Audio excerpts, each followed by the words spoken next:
What I'm talking about is very simple. It's very basic. It's to create UI flows. And you might think that, okay, I guess most everyone is a front-end engineer here.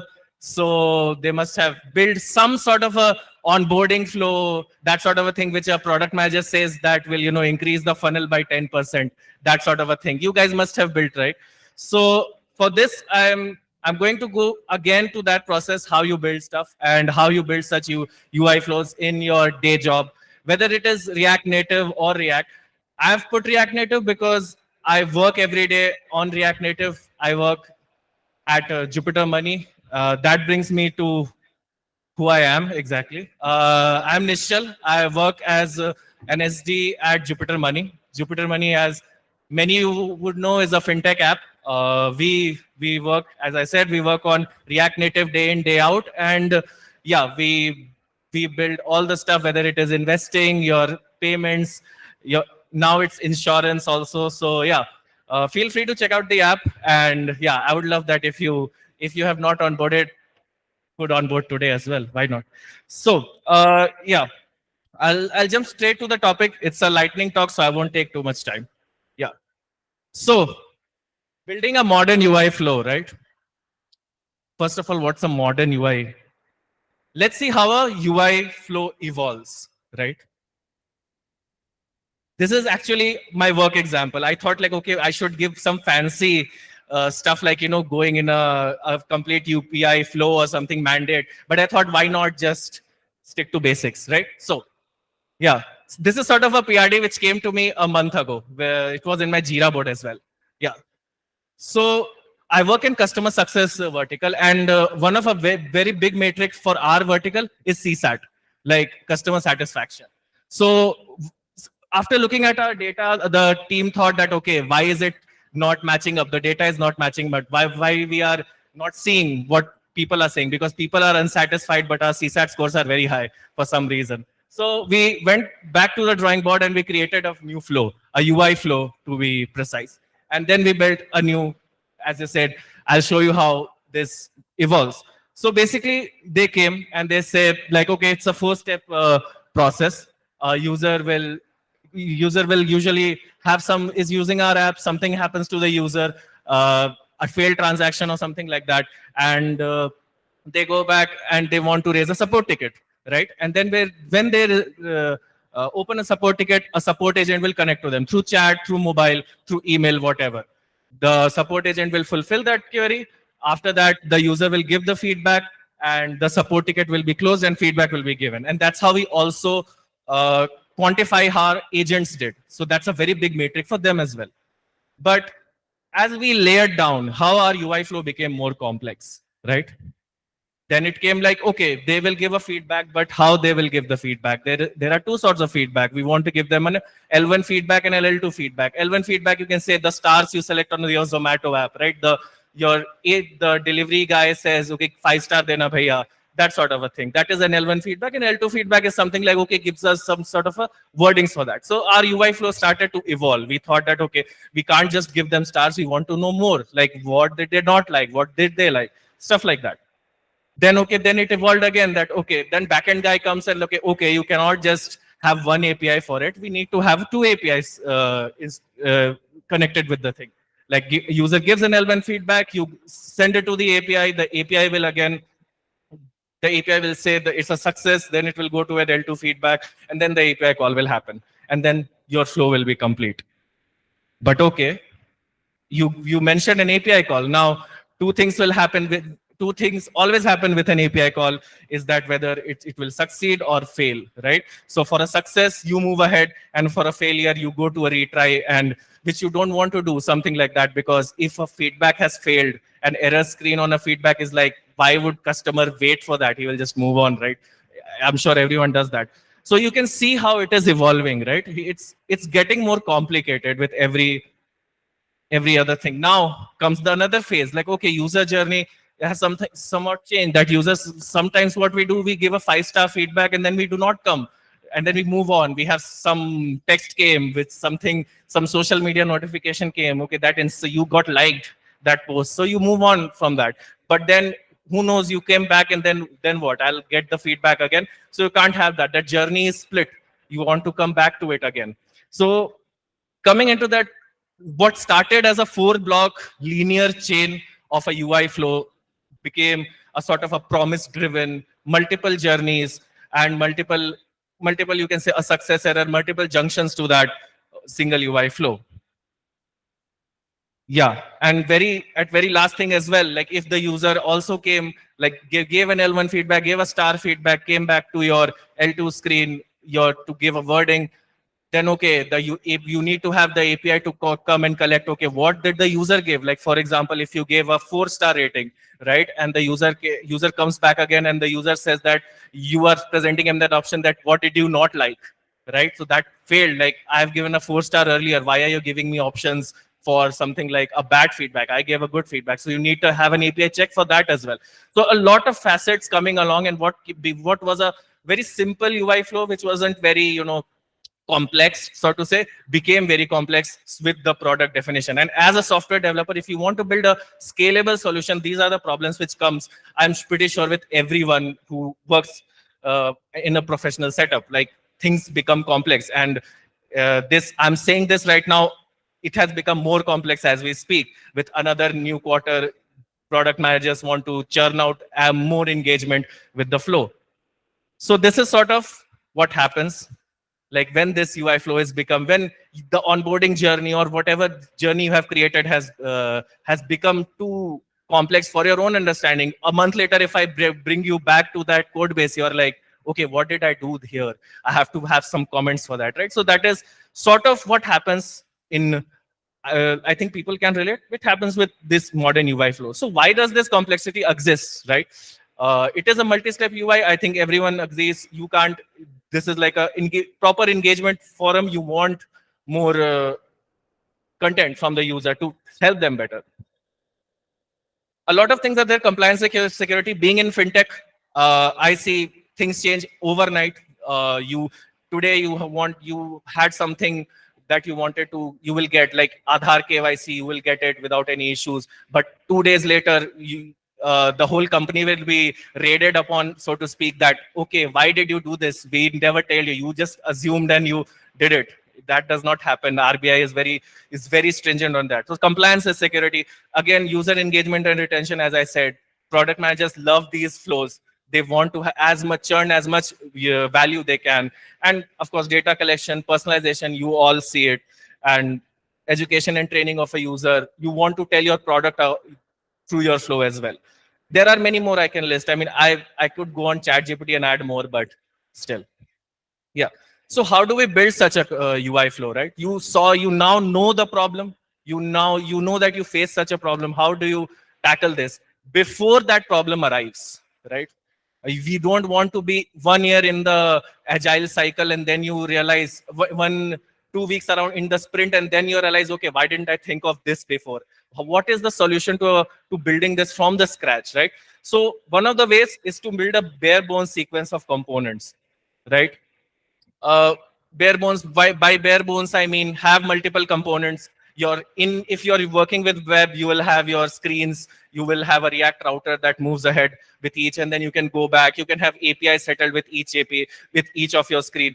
But it's not easy. I mean, I'm pretty sure people who have built, they must have built it the first time you build it like this. And if I give a fresher, not attacking freshers, so to speak, but if you give them someone who doesn't have experience, they will sort of try with this only, like have those screens, have a switch case, build those builders, and then just keep navigating, right? So, but it doesn't, most of the time, one of these three issues will come up. If you build it and you go ahead, someone else will come and they are like, okay, what is going on? I have done this so myself when I was doing some internships as well. So, and the flow is also, it's not flexible. If you want to add a new screen, you will have to think, okay, where did I add this? This screen has to go in a middle. I have to think about, okay, this step needs to type. A typical challenges of a multi-step form. And chances of unwanted behaviors, many times you see, okay, someone complaining that, okay, I did press next, but it went twice ahead. Something like that. This is very typical. All these are my own experiences.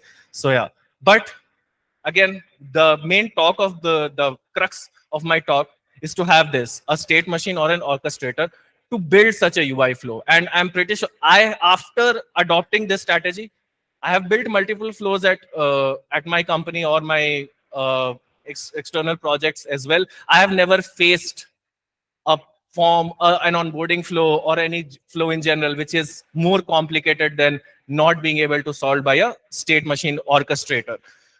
Why just state machine? I'll just add it one more point here before moving ahead. A state machine is something which we know already, like your Zustand, your Redux, Jotai, all that stuff, right? You use it them all the time. That's a state machine. That is not an orchestrator. A state machine is like you keep a state machine, a global state machine or a local state machine somewhere down the line, and that thing will listen to your events. That thing will dispatch some event, and it will always listen to, okay, this thing has changed. So like what a typical Redux works, I won't go into more detail. What does an orchestrator does, right? An orchestrator is something, is like it reimagines a state machine. It works as a finite state machine, like a finite in the sense that it has a single input and a single output. You know what is going to happen. It just your whole complete machine is just divided into sub blocks. Like, okay, like I'll go more into detail how to I think an example is better than just that, just telling it like that. But yeah, XState is something like that. We have been thoroughly using it at Jupyter. We have built complete app through this, and it's not a global state machine or an orchestrator. Different verticals have their own. We have a mono repo, but different verticals use it there and solve their problems through this. We do not connect to, like, it's not a global state machine like your Zustand or something like that, right? And it uses two concepts: a state machines and an actor model software concept. This is more into a CS side of things, but what is more the key part of, if I would say, is that this is an event-driven mechanism. Like you have a machine. When I say machine, you can think of it like an actual machine as well. Like for example, when your car is sort of in a conveyor belt, it moves along different paths, and different worker technicians come to that. That happens into a single conveyor belt, and sort of think those events are those people who change this, who make a change, and your whatever that machine or car that will respond to those events. That is sort of a thing what I'm talking about. And our actor model software concept, you can know more about this. What an actor model is. This basically means that, okay, that car which has all the details of what will happen to that car, it's a single entity. Like in JavaScript, we say everything an object, and that depends, like that object is a single entity. It doesn't interact with other things, and it can also, it's a single entity itself, right? Yeah. Yes, as I was saying, state machine help us model how a progress goes from state to state driven by events. And yeah, actors are, as I said, live independent objects that communicate with each other via asynchronous messaging. And these messages are events. Yeah. So I'll go into a little bit of code, not that much, how it happens, right? It won't be long, I promise. Yeah. So is it visible? Right? Okay.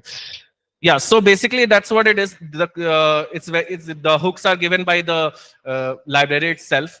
Whenever we want to make something, that here I'm making a feedback machine, that machine which I talked about at the very start of this at the start of this slide, is that you want to get the L1 feedback, you want to get the L2 feedback, right? And these two things are mapped into a ticket, right? So you give all the context, you give out the state. What are these three things that I need?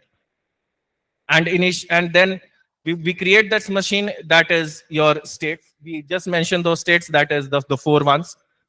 These are the four states of our machine. If you consider it a single machine, this is whenever someone enters our machine, that is, it checks the feedback status.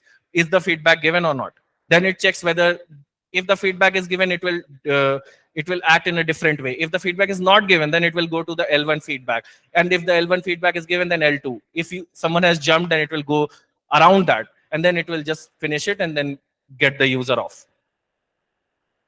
And services, that is the APIs which we're talking about. Something like, if you would have done just the same thing through your bare bones structure, you will have to associate the APIs with each of those screens. But now here you don't have to just mention it. What are those services? Just I had two services from the start. Like, I wanted to submit the first feedback, I wanted to submit the second feedback. That's just it. This is sort of like I'm going one level up. I'm not going one level deep. Of course, those are inside the services, inside those objects. You have to, of course, define those things as well. Guards, another thing. Like, as I said earlier, at the very beginning, you don't want someone, if someone has given first feedback, we don't want to get them another time. We want to get a feedback. We don't want to call the APIs again. Those are hidden costs. We don't want those costs to come again, because every API call has some cost attached to it. We want to have those guards so we don't call those APIs again. Again, XState gives you just that. So the very basic things, like how do you start the initial state? Where do we want that state to start? The state machine to begin, the initial state. We have all the states mentioned. What are the different, uh, you can say, the path to the end of the machine, and what are the different stages of that machine. Actions, I've already told. Actions, okay, I did not tell the actions. Actions is like, you have that single context which I showed earlier, which we defined it. Those actions need to be changed, because, okay, if you gave an L1 feedback, you want to store it somewhere, and then that single store, that is those functions are called actions. That's the missing point of this. Yeah, this is too small, I think. Yeah, to know. But yeah, I'll just, I think it's too small, but I'll show. This is one of the another things of XState, is that it gives you a state diagram, like, okay, what is happening, and you don't have to do it by yourself. It generates and give you. That is the thing. That is one of the major plus points of it, that it's a state machine. You built everything, but now it is telling how it is happening in through a flow chart. Backend people love these stuff, and I think front end also gives us like a good, it's a low level design. You get to know, okay, what is happening here from the very beginning. I think it's too small to read, but still, I think you can understand what is happening very simply. You just go to the very start, you check whether the feedback is given or not. You just go to the next step. If it is not given, get the feedback from the start. Call the APIs in between. You don't have to attach an API to a component. This, by the way, is happening to a single hook. Nothing. We are not attaching any APIs or any actions to any of the screens. So it is completely screen UI agnostic. You want to implement it here, you can implement it anywhere you want. You just don't have to be attached to a screen or any sort of a UI component here. And then you get the first feedback, you get the second feedback. If you have already given and you want to jump in between, sure, you can do that. We have the guards for it in place so that nothing leaks out, that sort of a thing.